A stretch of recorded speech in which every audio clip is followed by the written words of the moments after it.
السلام علیکم ورحمۃ اللہ وبرکاتہ۔ الحمد للہ رب العالمین والصلاة والسلام علی سیدنا و مولانا محمد وعلی آلہ واصحابہ اجمعین، اما بعد۔ فقال اللہ سبحانہ وتعالی شہر رمضان الذی انزل فیہ القرآن هدى للناس وبينات من الهدى والفرقان ومن شهد منكم الشهر فليصم۔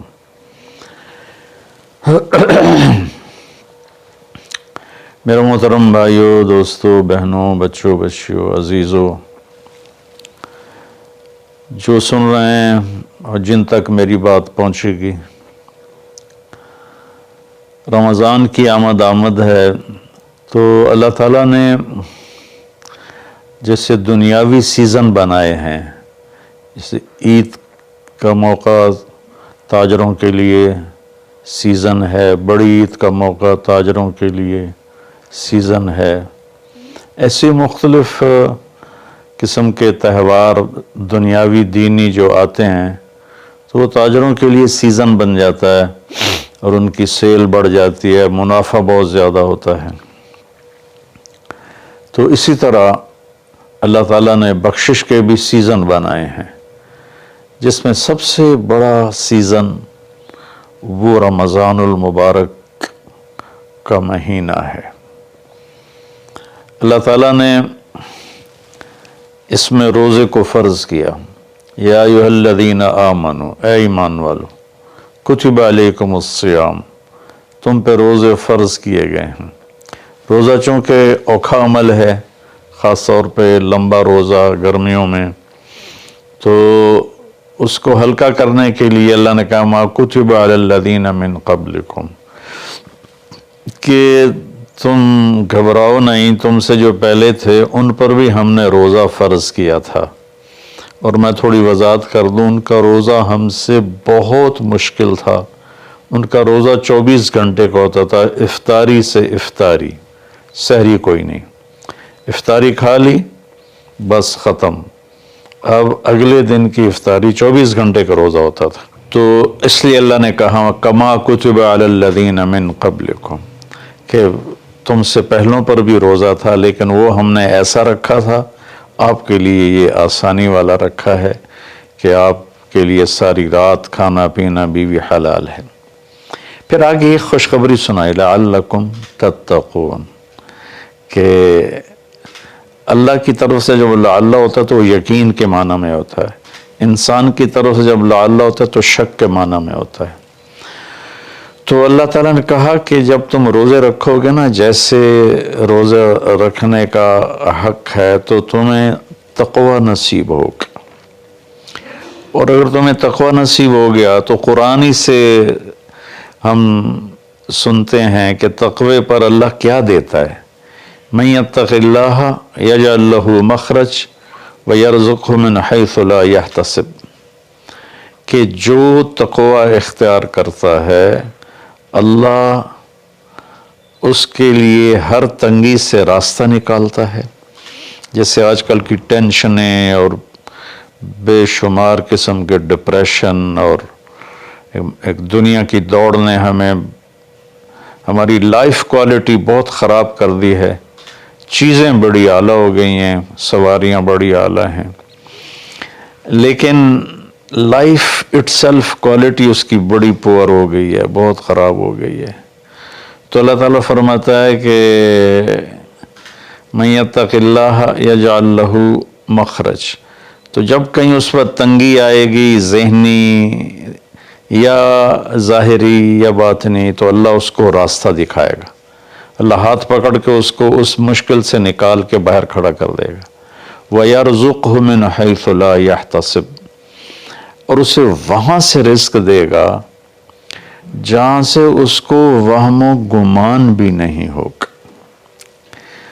تو حضرت مقداد رضی اللہ تعالیٰ عنہ پیشاب کرنے بیٹھے، فاقے سے بے حال تھے، ایک چوہا اپنی بل سے نکل اور 1 دینار اس نے باہر رکھا، پھر 2، پھر 3، پھر 4، یہاں تک کہ 19 دینار اس نے اپنی بل سے نکال کر ان کے سامنے رکھ دیے۔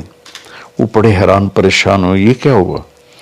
انہوں نے وہ استنجے سے فارغ ہو کر وہ اٹھائے اور اللہ کے نبی کے پاس لے کر آئے، یا رسول اللہ یہ میں پیشاب کرنے بیٹھا ہوں اور چوہے نے یہ 19 دینار میرے آگے رکھ دیے۔ تو آپ نے فرمایا رزق ساقہ اللہ علیک، یہ اللہ کی طرف سے تیرے لیے رزق کا سامان بنا ہے۔ پھر آپ نے یہ آیت پڑھی، من یتق اللہ یجعل لہ مخرج ویرزقہ من حیث لا یحتسب، جو تقوی اختیار کرتا ہے اللہ ہر تنگی سے راستہ دکھاتا ہے اور وہاں سے رزق دیتا ہے جہاں سے وہم و گمان بھی نہ ہو۔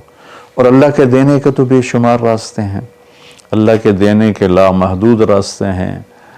تو پیسہ نہیں ہوگا تو کام کیسے بنے گا، کاروبار نہیں چلے گا تو روٹی کہاں سے کھائیں گے؟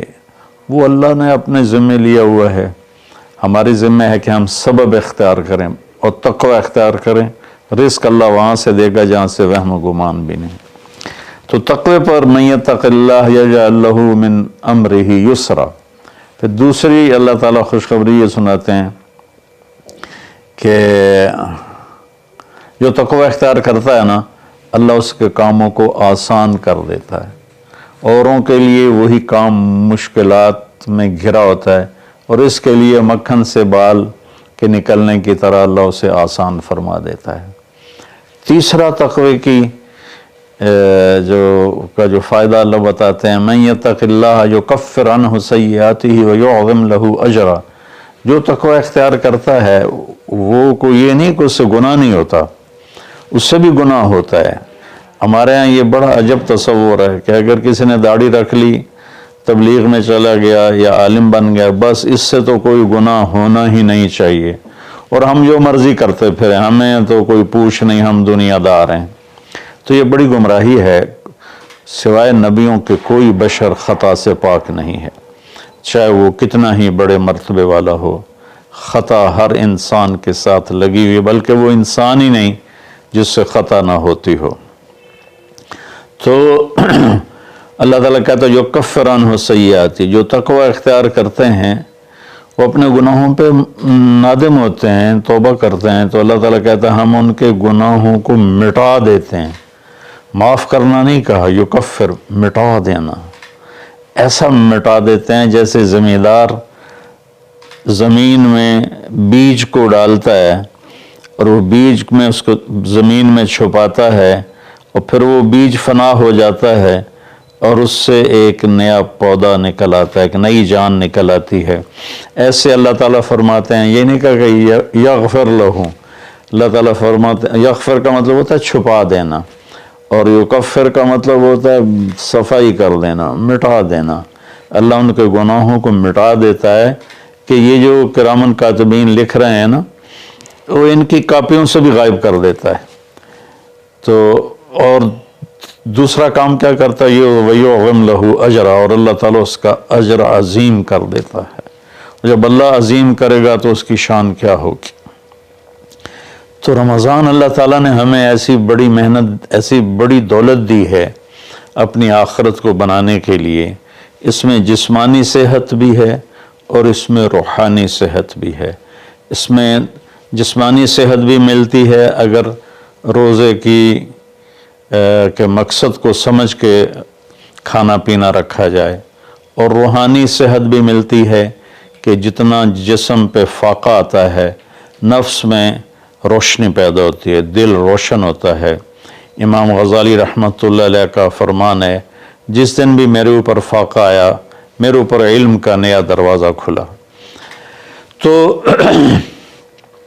اللہ تعالیٰ نے اپنے کرم سے ہمیں یہ مہینہ دیا، شہر رمضان۔ شہر عربی میں مہینے کو کہتے ہیں اور شہر کا اصل مطلب ہے شہرت۔ تو مہینے کو شہر مشہور اس لیے کہتے ہیں کہ ہر مہینہ اپنے آپ ہی اپنی شہرت بناتا ہے۔ بھئی ابھی رمضان آ رہا ہے، بھئی اب شوال آ گیا ہے، یا جنوری آ گیا ہے، فروری آ گیا ہے، اور اس کے ساتھ ہمارے بے شمار دنیاوی کام لگے ہوتے ہیں۔ بھئی جنوری میں یہ میٹنگ ہے، فروری میں یہ میٹنگ ہے، مارچ میں وہاں جانا ہے، اپریل میں ادھر آنا ہے۔ تو ہماری بہت ساری باؤنڈنگ ہوتی ہے مہینوں کے ٹائمنگ کے ساتھ، اس لیے یہ مشہور ہوتے ہیں۔ تو اس شہرت کی وجہ سے مہینے کو عربی میں شہر کہتے ہیں، مشہور شے۔ تو اللہ تعالیٰ کہتے ہیں شہر رمضان۔ پھر اس میں ایک عجب بات بتائیے، اس میں روزے کی فضیلت اس مہینے کی نہیں بتائی، اس میں قرآن کی فضیلت بتائی ہے۔ الذی انزل فیہ القرآن، روزے کا ذکر بعد میں کیا ہے اور قرآن کا ذکر پہلے کیا ہے کہ اب اپنی روح کو، اپنے روحانیت کو زندہ کرنا چاہتے ہو تو اس مہینے میں ہم نے قرآن کو اتارا۔ الذی انزل فیہ القرآن، جس میں ہم نے قرآن کو اتارا۔ 6 رمضان کو موسیٰ علیہ السلام پہ تورات اتری، اور 13 رمضان کو عیسیٰ علیہ السلام پر انجیل اتری، اور لیلۃ القدر میں ہمارے نبی پر قرآن اترا، اور 9 رمضان یا 10 کو داؤد علیہ السلام پہ زبور اتری۔ سارا آسمانی علم اللہ نے اس مہینے میں اتارا کہ مشقت کے ساتھ علم جڑا ہوا ہے، اور فاقے میں روح میں ایک روحانیت پیدا ہوتی ہے، تو اس سے اللہ تعالیٰ کی طرف سے وہ بہت کچھ ملتا ہے۔ تو اس میں اللہ نے کہا انزل فیہ القرآن، تو اس میں اشارہ ہے کہ رمضان کی عبادت قرآن بناؤ، جتنا قرآن پڑھ سکتے ہو۔ ہمارے ایک ساتھی ہیں مولوی ثناء اللہ، وہ سارا سال ہی 3 دن میں قرآن ختم کرتے ہیں، اور کبھی کبھی ایک ہی دن میں سارا پڑھ لیتے ہیں، اور کبھی 2 دن میں پڑھتے ہیں، لیکن ان کا عام معمول ہے 3 دن میں قرآن ختم کرتے ہیں، سارا دن قرآن پڑھتے رہتے ہیں۔ بنگلہ دیش میں ہوتے ہیں، ہم رائمنڈ میں اکٹھے پڑھتے تھے۔ تو جتنا قرآن کے ساتھ ہمارا تعلق بڑھے گا، ہم قرآن کو پڑھیں گے، سمجھیں گے۔ ہم نے صرف قرآن کو ختم کے لیے رکھا ہے، جی مولوی صاحب آ جاؤ ختم پڑھ دو، انہوں نے چند آیات رٹائی ہوئی ہیں، وہ آیات پڑھ دیتے ہیں، ختم ہے۔ کوئی کہیں اور سے پڑھیں تو کہ تسی تو جی ختم ہی نہیں پڑھیا، او بھائی قرآن پڑھ کے سنا دیتا ہے، اور کی کرا؟ نہیں تسی ختم نہیں پڑھیا، کیونکہ وہ آیات نہیں پڑھی جو ہمارے ان ان پڑھ مولویوں نے، مولوی تو ہوتے نہیں، وہ بس حافظ ہوتے ہیں اور وہ دیہاتوں میں امام بن جاتے ہیں۔ تو انہوں نے وہ جو ایک رسم بنا دی ہے، تو قرآن رہ گیا ختم دلانے کے لیے، قرآن رہ گیا فال نکالنے کے لیے، اور قرآن رہ گیا ہے مردوں پر پڑھنے کے لیے۔ بچے جو لوگ مالدار ہیں، وہ تھوڑے دین کا بھی شوق ہے، وہ مدرسے کے بچوں کو ہائر کرتے ہیں اور باپ کی قبر پہ بٹھا دیتے ہیں، وہ قرآن پڑھتے رہتے ہیں، پتہ نہیں وہ پڑھتے بھی ہیں کہ نہیں پڑھتے۔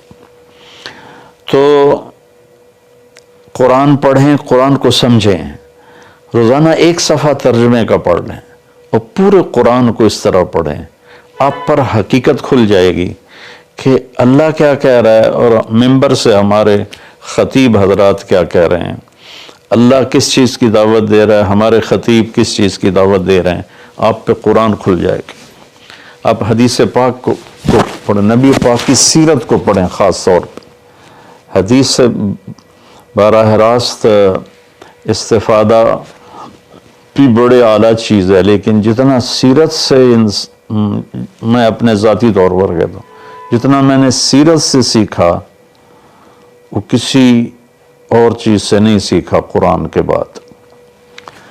تو نبی پاک کی سیرت کو پڑھیں، قرآن کو پڑھیں، اپنے دنیاوی کام مختصر کر دیں، اپنے ملازموں کی ڈیوٹیاں بھی مختصر کر دیں، آپ کو اس کا اجر ملے گا، ان کے روزے رکھنے کا اجر ملے گا، اور ان کی تنخواہ بڑھا دیں، ان کی ڈبل تنخواہ کر دیں اس مہینے میں، تاکہ وہ کھلے ہو کر روزے رکھ سکیں، بچوں کو روزے رکھوا سکیں۔ ہم تو ایک افطاری پہ ہزاروں روپے اڑا دیں، اور ان کی پورے مہینے کی تنخواہ چند ہزار ہو تو وہ کھل کے روزہ تو نہیں رکھ سکے گا۔ تو انزل فیہ القرآن، پھر آگے اللہ نے کہا ہدی للناس، سبحان اللہ، یہ پوری دنیا کے انسانوں کے لیے ہدایت ہے۔ زمین پہ جو راستے ہیں نا، ان کے نشان ہوتے ہیں، ہم ان کو فالو کرتے ہوئے، جیسے آج میں اپنے گاؤں سے چلا تو سڑک کو فالو کرتے ہوئے میں فیصل آباد پہنچ گیا، اب اسی کو فالو کرتے ہوئے پھر گاؤں پہنچ جاؤں گا۔ ساری دنیا میں سفر کے جو ہمارے دنیا کے سفر ہیں اس کی نشانیاں مقرر ہیں، ہمیں ڈھونڈنا نہیں پڑتا اور چلتے رہتے۔ لیکن جو ہماری آخرت کا سفر ہے اس کی نشانیاں ڈھونڈنی پڑتی ہیں، وہ امتحان ہے، اس کو اللہ تعالیٰ نے اپنے پاس ہی رکھا ہے اور قرآن میں چھپا دیا ہے کہ اب قرآن پڑھو۔ ہدن، قرآن عربوں پہ اترا تھا تو ہدا کسے کہتے ہیں؟ اچھا سمندر میں کوئی نشانی کوئی نہیں، اب تو کمپیوٹر آ گئے، تو اس وقت وہ رات کو ستاروں کو دیکھتے تھے اور دن میں سورج کی حرکت کو دیکھتے تھے کدھر جا رہا ہے، تو اس سے وہ راستوں کو متعین کرتے تھے بیچ سمندر۔ اور جب وہ قریب کسی منزل کے قریب پہنچتے تھے تو وہاں پانی کے اندر سے پہاڑ کی چوٹی نکلی ہوتی تھی اور اس کا پتھر کچھ ایسا ہوتا تھا کہ وہ دھوپ میں چمکتا تھا اور رات کو چاند کی چاندنی میں چمکتا تھا۔ اس پتھر کو عرب ہدا کہتے تھے، ہدا، سبحان اللہ۔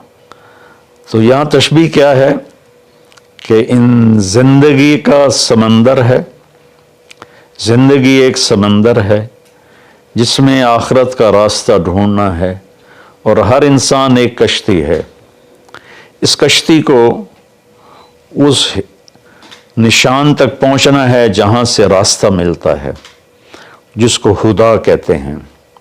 تو انسانی زندگی کے سمندر میں انسانوں کی چلتی ہوئی کشتیاں وہ جب اس پہاڑی نشان کو ڈھونڈ لیتی ہیں تو انہیں پھر ساحل پہ پہنچنا آسان ہو جاتا ہے۔ اگر اللہ نہ کرے کوئی اس نشانی کو کھو دے پھر وہ بھٹکتا رہتا ہے، قدرت اسے کنارے لگا دے تو لگا دے، ورنہ وہ بھٹکتا ہی رہتا ہے۔ تو یہ ہدی للناس ہے قرآن، کہ یہ وہ روشن وہ پہاڑ کی چوٹی ہے جس سے تمہیں راستہ ملے گا۔ اب اس کو تھوڑا پیچھے سے ہم لیں، سورۃ فاتحہ سے ہم نے اللہ سے کہا اہدنا الصراط المستقیم، یا اللہ ہمیں ہدایت عطا فرما سیدھے راستے کی، یعنی وہ چٹان عطا فرما، اس چٹان تک پہنچا جو ہمیں سیدھے راستے تک پہنچائے، جس پر تیرے نیک لوگ چلے، جن پر تیرا انعام ہوا، اور ان لوگوں کے راستے سے بچا جن پر تیرا غضب ہوا اور ناراضگی ہوئی۔